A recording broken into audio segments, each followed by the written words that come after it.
Quijano at nais ko po magbahagi sa inyo ng 3 minutong pamamaraan kung paano tayo magbahagi ng salita ng Diyos sa mga makakasalamuhan natin sa karsada, sa makakausap natin sa mga lugar na kung saan tayo nandoon at kung saan mang dako tayo dalhin ni Lord. 3 minutong pagbabahagi ng salita ng Diyos. Una, 4 na tanong lang po ito at 4 na verse ng Bible na dapat alam mo. Unang tanong, kapag may nangyari, wag naman sana, kapag merong halimbawa namatay, saan mo gustong pumunta? Yan ang una pong katanungan. At pag nagsagot yan, normally ang sagot niya, sa langit po. Okay. Pangalawang tanong, 4 na tanong lang po ha. Unang tanong, kung may mangyari ngayon sa iyo, wag naman sana, saan mo gustong pumunta? Pag sinabing sa langit, pangalawang tanong, alam mo ba ang daan patungong langit? Sasagot, alanganin or medyo hindi. Ito ngayon ang unang mong verse. Remember, 4 na verse lang ang ating bibitawan. Unang verse, John 14:6. At sumagot si Jesus at sinabi, ako ang daan, ang buhay at ang katotohanan at walang makakaparoon sa Ama kung hindi sa pamamagitan ko. Ngayon, alam mo na ang daan patungong langit. Sino ang daan? Sabihin ng taong siniran mo, si Jesus. Si Jesus ang daan patungong langit at wala nang iba. Yan ang ating unang verse ha. Then pangalawang tanong, paano dadaan kay Jesucristo? Okay? Pangatlong tanong na yan kasi una, kung may mangyari, saan ka pupunta? Saan mo gustong pumunta? Pangalawa, alam mo ba ang daan patungong langit? Ito na yung pangatlong tanong. Paano dumaan kay Kristo? Kasi si Jesucristo ang daan. Paano dumaan kay Jesucristo? Pangalawang verse. Unang verse, John 14:6. Pangalawang verse, John 3, chapter 16. Gaya na lamang ang pag-ibig ng Diyos sa sanlibutan na ibinigay niya ang kanyang bugtong na anak upang ang sino man na sa kanya'y sumampalataya doon sa bugtong na anak, kung sino man ang sa kanya'y sumampalataya, hindi na mapapahamak kundi magkaroon ng buhay na walang hanggan. Ngayon, ang pagpasok or ang pagdaan kay Jesucristo ay sa pamamagitan ng pananampalataya. John 3, verse 16, di ba? Pananampalataya. Ang pananampalataya ay may 2 sangkap. Ito yung pagkilala at pagsunod. Kailangan kilala mo kung sino yung iyong sinasampalatayanan. Kilala mo ba si Jesus? Yan na po ang pangatlong tanong natin or pangatlong tanong. Kilala mo ba ang Panginoong Jesus? Siyempre sasagot, oo, siya yung tagapagligtas. Okay? Ang 2 sangkap ng pananampalataya ay pagkilala at pagsunod. Ito na ngayon yung panghuli. Ang Roma 19, pangatlong verse. Una, John 14:6. Pangalawa, John 3:16. Pangatlo, Roma 19. Nasusulat na kung ipapahayag mo sa iyong labi na si Jesus ay Panginoon at mananalig ka ng buong puso na siya binuhay ng Diyos mula sa mga patay, maliligtas ka. Tanong mo ngayon, ito ba ay mungkahi o ito'y utos? Ito ay utos na kailangan ipahayag. Gusto mo bang sumunod sa utos? Natural ang isasagot niyan, opo, o susunod tayo sa utos ng Diyos, ipapahayag natin si Jesucristo sa ating labi bilang ating Panginoon at mananalig tayo ng buong puso.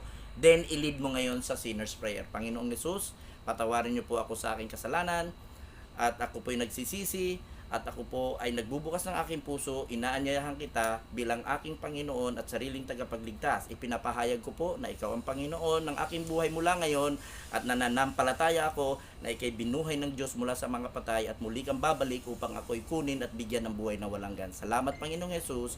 In Jesus' name we pray. Amen. Pang-4 na verse, John chapter 1 verse 12. Ano nangyari sa iyo nung ginawa mo ito? Congratulations, babatiin mo ngayon. Ikaw ngayon ay anak na ng Diyos. John chapter 1 verse 12. Nang sino man sa kanya tumanggap ay binibigyan karapatang maging anak ng Diyos. Dahil anak ka na ng Diyos, tagapagmana ka na ng paghahari ng Diyos. Basahin mo ang salita ng Diyos. Tuturo sa iyo yan ng buhay at magbibigay sa iyo yan ng lakas. Okay? Kapatid, congratulations!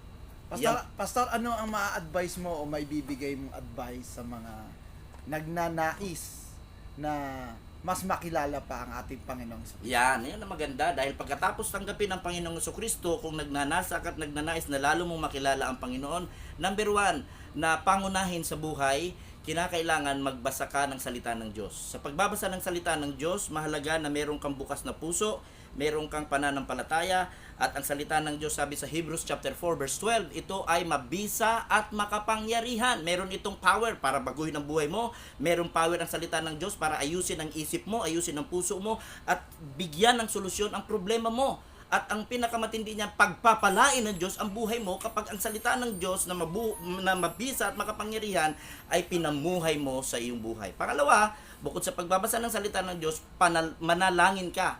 Araw-araw, kinakailangan mong mangusap sa Diyos, lumapit sa Diyos at humingi ng tulong at magpakapuspos ka sa Espiritu ng Panginoon. At pangatlo, ibahagi mo sa iba kung ano ang nararamdaman mo at naranasan mo, kapatawaran, kagalingan, kaayusan ng buhay at pagpapala, ibahagi mo sa ibang tao at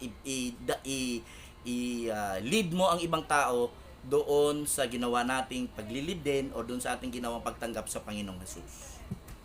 Hallelujah. Praise the Lord. Pastor, maraming salamat sa Thank you rin, Pastor. sharing mo sa Word of God at sa lahat ng mga nanunood at makakapanood nito. Walang ibang kasiyahan kundi galing lamang sa ating Panginoon. Amen. Amen. Hallelujah. Praise the Lord. Maraming salamat po. Nawa magamit tayo ng Panginoon sa larangan ng pagpapahayag, pagbabahagi ng salita ng Diyos. Napapanahon po, ito pong week na ito po ay buwan ng tinatawag nating Bible Month, no? Celebration of Bible Month. Mahalaga ang salita ng Diyos sapagkat ito ay ang ating pinagmumulan ng katotohanan. This is the source of truth.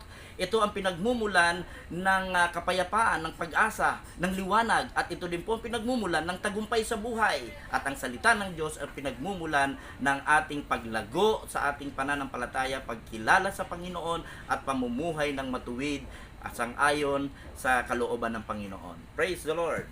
Amen. Thank you very much, Hallelujah. Pastor. At meron ba kayong invitation dun sa kung saan sila pwede ka makontak o Aha. yes, o Kontak. meron ba? Pwede ho kayong mag-log sa aming website www.liwanagoutreach.com para sa inyong mga katanungan. Meron po tayong portion doon na pwede po kayong maglagay ng inyong tanong or maglagay ng inyong po mga information para po namin kayo mabalikan, may panalangin. At kung kayo nangangailangan ng himala, nangangailangan ng pagkilos ng Panginoon, meron kayong malubhang karamdaman, meron kayong taning na ng mga doktor o meron kayong mabigat na sakit sa inyong katawan, ang Diyos nagpapagaling hanggang sa ngayon. At kung nais niyong maranasan ang kagalingan, contact us, punta po kayo sa website liwanagoutreach.com at maglagay lang po kayo ng inyong info. Babalikan namin kayo at kung malapit lang kayo, dadalawin namin kayo. Libre po ito, wala po kayong babayaran sa amin. Papanalangin namin kayo para kayo lumaya dyan sa inyong mga sakit na hindi kayang pagalingin ng mga gamot at sakit na inilagay ng demonyo para huwag kang manampalataya sa Diyos. Okay? Salamat, Pastor. Maraming salamat din po. Salamat. Bye-bye!